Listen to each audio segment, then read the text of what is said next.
പ്രധാനമന്ത്രി അവഹേളിച്ച് കാലിക്കറ്റ് സർവകലാശാലയിൽ SFI board സ്ഥാപിച്ച വിഷയത്തിൽ നടപടിയെടുക്കാതെ സർവകലാശാല അധികൃതർ ഗവർണർക്കും പ്രോ വിസിക്കും വിസിക്കും എബിവിപി പരാതി നൽകിയിരുന്നു. എസ്എഫ്ഐക്ക് അനുകൂലമായ നിലപാടാണ് വിസി സ്വീകരിക്കുന്നത് എന്നും എബിവിപി ആരോപിച്ചു. വിവരങ്ങളുമായി സോണൽ കൃഷ്ണ ചേരുന്നുണ്ട്. സോണൽ, പ്രധാനമന്ത്രി അവഹേളിച്ച് എസ്എഫ്ഐ ബോർഡ് സ്ഥാപിച്ച വിഷയത്തിൽ കൃത്യമായ ഒരു നടപടി സർവകലാശാല അധികൃതരുടെ ഭാഗത്തുനിന്ന് ഉണ്ടാകുന്നില്ല എന്നുള്ള പരാതി അന്വേഷിച്ചപ്പോൾ എന്താണ് മനസ്സിലായത്?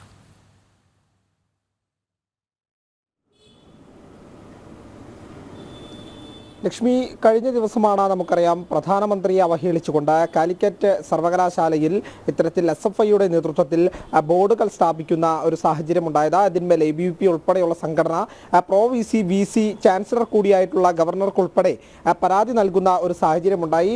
എന്നിട്ടും ഇന്ന് രാവിലെ പോലും ഇപ്പോൾ ഈ സമയത്ത് പോലും ആ ബോർഡ് കാലിക്കറ്റ് സർവകലാശാലയിൽ നിന്ന് എടുത്തു മാറ്റാനോ അതിന്മേൽ നടപടിയെടുക്കാനോ സർവകലാശാല അധികൃതർ തയ്യാറായിട്ടില്ല എന്നുള്ളതാണ് ഏറ്റവും ആക്ഷേപകരമായി ചൂണ്ടിക്കാണിക്കേണ്ടത്. നമുക്കറിയാം ഇതിനു മുമ്പ് സർവകലാശാലയുമായി ബന്ധപ്പെട്ട വിവാദങ്ങളെല്ലാം തന്നെ നിലനിൽക്കുന്ന സമയത്തും എസ്എഫ്ഐക്ക് അനുകൂലമായിട്ടുള്ള നടപടി മാത്രമാണ് അവിടുത്തെ പോലീസും സർവകലാശാല അധികൃതരും വിസിയും ഉൾപ്പെടെ സ്വീകരിച്ചിരിക്കുന്നത് എന്നുള്ളതാണ് പ്രധാനമായിട്ടുള്ള ആരോപണം. എബിവിപി ഉൾപ്പെടെയുള്ള സംഘടനകൾ, വിദ്യാർത്ഥി സംഘടനകൾ ഈ ആരോപണവുമായി രംഗത്തെത്തുന്ന ഒരു സാഹചര്യം കൂടിയുണ്ട്. കാരണം നമുക്കറിയാം കഴിഞ്ഞ കുറച്ച് മാസങ്ങൾക്ക് മുമ്പ് ഈ സെനറ്റ് യോഗവുമായി ബന്ധപ്പെട്ട കൃത്യമായിട്ടുള്ള വിവരം ഇതുമായി ബന്ധപ്പെട്ട് ലഭിച്ചതാണ്. കാരണം വിസിയെ മുൻകൂട്ടി അറിയിച്ച് സുരക്ഷ വേണമെന്ന് ഉറപ്പാക്കിയിട്ടാണ് സെനറ്റ് മെമ്പർമാർ സർവകലാശാലയിൽ എത്തുന്ന സാഹചര്യം ഉണ്ടായത്.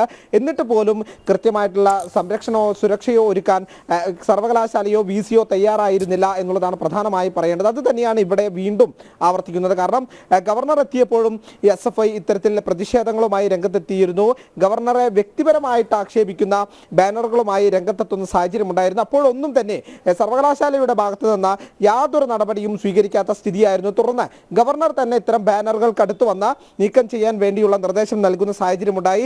അത് തന്നെയാണ് വീണ്ടും ആവർത്തിക്കുന്നത്. കാരണം കാലിക്കറ്റ് സർവകലാശാലയിൽ നടക്കാൻ പോകുന്ന ആൾട്ട് എന്ന് പറയുന്ന ഒരു ഫെസ്റ്റിന്റെ ഭാഗമായിട്ടാണ് ഇത്തരത്തിൽ പ്രധാനമന്ത്രിയെ അവഹേളിച്ചുകൊണ്ടുള്ള 2 ബോർഡുകൾ ഇത്തരത്തിൽ ക്യാമ്പസിനകത്ത് തന്നെ സ്ഥാപിക്കുന്ന ഒരു സാഹചര്യം ഉണ്ടായിരിക്കുന്നത്. ഇതിന്മേൽ പരാതി നൽകിയിട്ടും ഇപ്പോഴും ഈ ബോർഡ് നീക്കം ചെയ്യാനോ ഇത് വെച്ചവർക്കെതിരെ നടപടി സ്വീകരിക്കാനോ സർവകലാശാല അധികൃതർ തയ്യാറായിട്ടില്ല എന്നുള്ളതാണ് ഏറ്റവും ആക്ഷേപകരമായി പറയേണ്ടത്. കാരണം ഈ വിഷയത്തിന്മേൽ പരാതി മുൻപ് തന്നെ എബിവിപി നൽകിയതാണ്. കൃത്യമായി നടപടി സ്വീകരിക്കണമെന്ന് ആവശ്യപ്പെട്ടതാണ്. സമൂഹ മാധ്യമങ്ങളിൽ ഉൾപ്പെടെ ഈ വിഷയവുമായി ബന്ധപ്പെട്ട നിരവധി പ്രതിഷേധവും രേഖപ്പെടുത്തിക്കൊണ്ടുള്ള പോസ്റ്റുകൾ ഉൾപ്പെടെ വരുന്ന സാഹചര്യമുണ്ട്. എന്നിട്ട് പോലും സർവകലാശാല അധികൃതർ ഇതിന്മേൽ ഒരു നടപടി സ്വീകരിക്കുന്നില്ല എന്ന് പറയുമ്പോൾ അത് തീർത്തും ചില രാഷ്ട്രീയ കക്ഷികൾക്ക് അടിമപ്പെട്ട് കിടക്കുന്നു സർവകലാശാല എന്ന് കൃത്യമായി പരാതി കൊടുത്തതിൽ തന്നെ എബിവിപി പറഞ്ഞിട്ടുണ്ട്.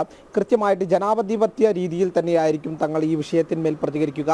വിദ്യാർത്ഥികൾക്ക് കൃത്യമായിട്ടുള്ള ബോധ്യമുണ്ട്. കാരണം കേരളത്തിലെ കലാലയങ്ങൾ എടുത്തു നോക്കിയാൽ എസ്എഫ്ഐയുടെ അക്രമ രാഷ്ട്രീയം മാത്രമാണ് നമുക്ക് കാണാൻ കഴിയുന്നത്. അത് തന്നെയാണ് ഇവിടെ വീണ്ടും കാലിക്കറ്റ് സർവകലാശാല ക്യാമ്പസിലും ആവർത്തിക്കാൻ പോകുന്നത്. കാരണം തുടർച്ചയായിട്ട് ഇത്തരം വിദ്യാർത്ഥികൾക്കിടയിൽ ഇത്തരത്തിൽ വിദ്വേഷത്തിലുള്ള അല്ലെങ്കിൽ തെറ്റായ പ്രചരണങ്ങൾ നടത്തി വിദ്യാർത്ഥികളിൽ ഭിന്നിപ്പ് ഉണ്ടാക്കുക എന്നുള്ളതാണ് എസ്എഫ്ഐ പ്രധാനമായി ലക്ഷ്യമിടുന്നത്. അതുകൊണ്ട് തന്നെയാണ് ഒരു പ്രത്യേക സമൂഹത്തെ ചിത്രീകരിച്ചുകൊണ്ട് ബോർഡുകൾ വെക്കുന്നു.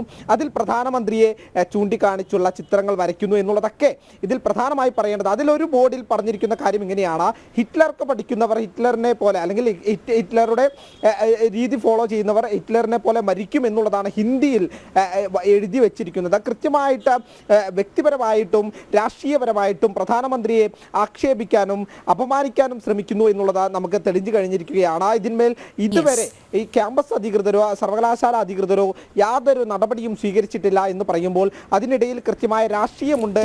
പക്ഷേ എബിവിപി ഈ ബോർഡ് എടുത്തു മാറ്റാൻ സ്ഥാപിച്ചാൽ എസ്എഫ്ഐക്ക് ബലപ്രയോഗം നടത്താം, അങ്ങനെ സമാധാന അന്തരീക്ഷം തകർക്കാം, അങ്ങനെ ഒരു ഗൂഢാലോചന കൂടി കാണും. പക്ഷേ എബിവിപി കൃത്യമായ നിയമ നടപടിയിലൂടെ കാര്യങ്ങൾ മുന്നോട്ട് കൊണ്ടുപോകുന്നു എന്നുള്ളതാണ്, വളരെ സംയമനം പാലിക്കുന്നു എന്നുള്ളതാണ് ഈ ഘട്ടത്തിൽ എടുത്തു പറയേണ്ടത്. സോണലാണ് വിവരങ്ങൾ നൽകിക്കൊണ്ടിരുന്നത്.